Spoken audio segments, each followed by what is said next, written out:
Satu lagi tanaman variegata yang sangat murah. Nah, seperti teman-teman lihat di depan saya ini ada tanaman yang jenisnya variegata ya. Nah, apakah jenis tanaman ini? Ya, inilah dia, tanaman hias Syngonium variegata.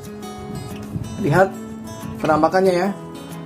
Dari semburat daunnya itu ada yang berwarna hijau dan juga semburat warna putih-putihnya. Inilah yang sangat digemari para pencinta tanaman hias variegata. Ini bisa menjadi alternatif buat teman-teman untuk menikmati kecantikan tanaman hias variegata, atau biasanya ditandai dengan warna putih dan hijau pada warna daun-daunnya. Tidak seperti tanaman monstera, yaitu janda bolong, itu yang variegata gitu deh, itu harganya wow, sudah jutaan ya. Untuk Syngonium ini yang variegata tidak kalah cantik kok dengan tanaman hias monstera yang variegata, karena sama-sama bentuknya juga putih dan hijau ya. Nah, harga dari Syngonium variegata ukuran segini itu di bawah 100.000. Nah, menurut saya sih cukup murah ya. Nah, buat teman-teman para pencinta tanaman variegata harus punya ya tanaman Syngonium variegata ini, karena sangat cantik guys. Selain cantik, tanaman Syngonium variegata ini juga sangat mudah dirawat loh guys. Tanaman Syngonium variegata ini itu adalah tanaman indoor. Tanaman indoor artinya apa? Itu tanaman yang tidak terkena sinar matahari langsung, tapi diletakkan di mana pada siang hari itu kondisinya adalah terang, lalu sirkulasi udara yang bagus, maka tanaman Syngonium variegata ini sudah bisa hidup dengan subur. Itulah yang diartikan dengan tanaman indoor. Tanaman Syngonium sendiri ini banyak jenisnya ya, yaitu ada yang namanya tanaman Syngonium pink, Syngonium melandri, dan lain sebagainya. Nanti kalau sudah besar jangan lupa diberi turus ya, atau tiang penyangga, karena tanaman Syngonium ini nanti kalau sudah besar itu semi merambat ya, seperti tanaman janda bolong, monstera yang lainnya itu nanti dia akan memanjang tapi tidak bisa tegak. Jadi harus diberi tiang penyangga agar tidak roboh atau jatuh. Itulah karakteristik dari tanaman Syngonium. Nah, sekarang saya akan coba pindah tanam dulu ya, karena ini media tanam awal pembelian yaitu menggunakan serasa bambu. Serasa bambu ini sebenarnya cukup bagus juga untuk tanaman indoor ya, karena poros. Karena syarat utama dari tanaman-tanaman jenis indoor itu harus yang poros. Bisa dari serasa bambu, lalu dari andam pakis, lalu ada sekam dan lain sebagainya. Itu adalah media tanam yang poros yang sangat cocok untuk tanaman hias indoor. Ini media tanamnya adalah sekam bakar dan pupuk kambing. Nah, perbandingannya berapa? Perbandingannya adalah 3 bagian sekam bakar dan 1 bagian pupuk kambing, dimix menjadi 1 seperti ini. Tidak perlu menggunakan tanah ya, karena ini adalah tanaman indoor, jadi tanah tidak diperlukan, karena tanah itu sifatnya mengikat air. Nanti kalau media tanam terus membasah, biasanya tanamannya akan cepat membusuk. Jadi unsur tanah itu saya tiadakan, khusus untuk tanaman indoor ya guys. Nah, seperti itu ya. Lalu kalau sudah full seperti ini ya, kita kurangi setengahnya, sekian untuk peletakan akarnya si tanaman Syngonium variegata. Nah, kita keluarin ya seperti ini. Kita keluarkan sampai setengah pot. Oke. Nah, oke guys, ini sudah setengah bagian ya media tanamnya. Kita singkirkan dulu. Sekarang kita kembali ke tanaman Syngonium variegatanya.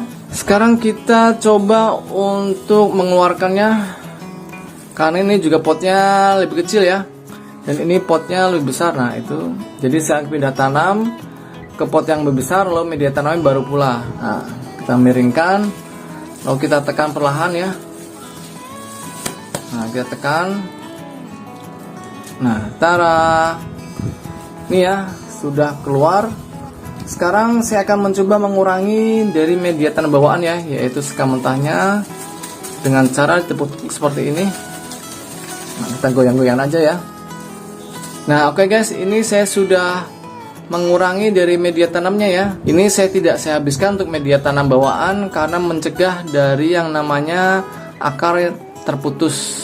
Maka saya akan menyisakan sedikit media tanam bawaannya seperti ini. Lalu kita masukkan ke bagian pot yang sudah kita siapkan tadi ya, yang sudah dikurangi media tanamnya. Nah, kita masukkan seperti ini perlahan-lahan. Nah, kalau seperti ini kita bisa menimbunnya ya, bagian-bagian kosong ini dengan media tanam yang tadi kita keluarkan setengah. Sekarang kita timbun ya. Nah, seperti ini. Nah, oke guys, ini sudah saya timbun ya bagian yang kosongnya. Sekarang kita tekan-tekan bagian samping-sampingnya seperti ini agar tanamannya semakin kokoh, tidak roboh atau miring ketika disiram dengan air. Nah, gitu ya. Nah, kalau udah seperti ini, selanjutnya apa? Selanjutnya saya akan melakukan pemupukan organik ya, seperti biasa setelah pindah tanam, karena dengan pemupukan organik tanamannya akan tidak mudah stres. Karena biasanya nih, tanaman setelah pindah tanam itu adalah fase di mana proses adaptasi dilakukan. Kalau adaptasi gagal, biasanya dia akan layu dan kemudian bisa menimbulkan kematian. Makanya proses pindah tanam itu sangat penting, sangat riskan. Fase-fasenya harus kita perhatikan dengan seksama agar tanamannya itu tidak layu, tidak mati. Nah, proses adaptasi ini kita bantu dengan pemupukan organik. Ya, pupuk organiknya apa? Seperti biasa, pupuk organiknya adalah pupuk organik cair channel Zamroni buatan saya sendiri, di mana mengandung nutrisi organik, hormon pertumbuhan, auksin, gibrelin, dan stokinin yang tidak terdapat pada pupuk kimia lainnya.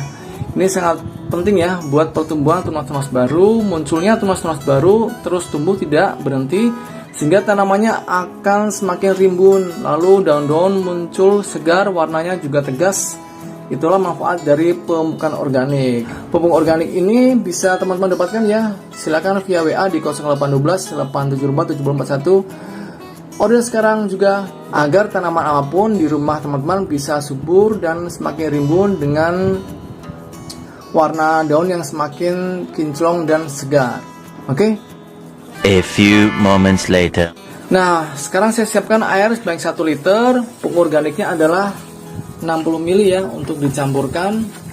Sekarang kita masukkan. Nah, ini 60 ml.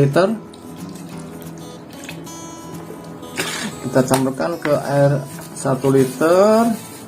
Kemudian kita siramkan ya guys.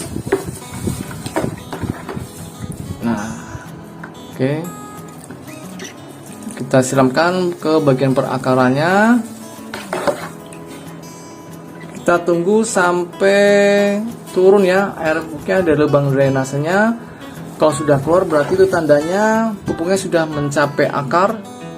Dan kalau udah mencapai akar berarti kita menyudahi untuk pemupukannya. Nah, itu dia guys, sudah menetes ya. Itu artinya sudah mengenai akar sampai ke bawah. Sekarang kita menyudahi untuk pemupukannya. Nah, untuk pemupukan organik ini bisa dilakukan 4 hari sekali ya. Lalu penyiraman air biasa apakah perlu dilakukan? Penyiraman air biasa lebih baik dilakukan sekitar 2 hari sekali, yaitu hari kedua disiram dengan air biasa, hari keempat dengan pupuk organik, dan seterusnya. Hari ke-6 air biasa, hari ke-8 dengan pupuk organik lagi ya.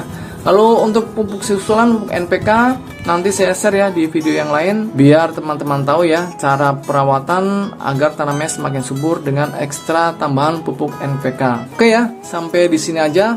Buat teman-teman yang belum subscribe, jangan lupa subscribe lalu tekan tombol loncengnya. Sampai ketemu di video yang selanjutnya. Dadah.